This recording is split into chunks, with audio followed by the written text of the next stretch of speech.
Thrissur Mundur വെള്ളക്കോട് oil ഗോഡൌണിൽ വൻ തീപിടുത്തം. Godown പൂർണ്ണമായും കത്തി നശിച്ചു. ലക്ഷങ്ങളുടെ നാശനഷ്ടമുണ്ടായതായാണ് പ്രാഥമിക നിഗമനം.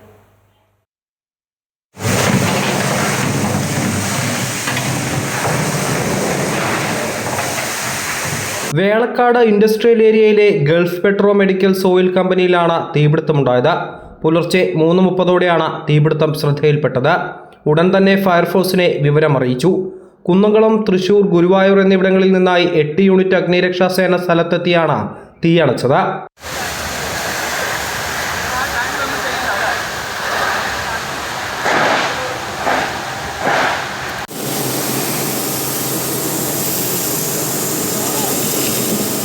മണിക്കൂറുകൾ നീണ്ട പരിശ്രമത്തിനൊടുവിൽ രാവിലെ 8:45ഓടെയാണ് തീ നിയന്ത്രണ വിധേയമാക്കാനായത്.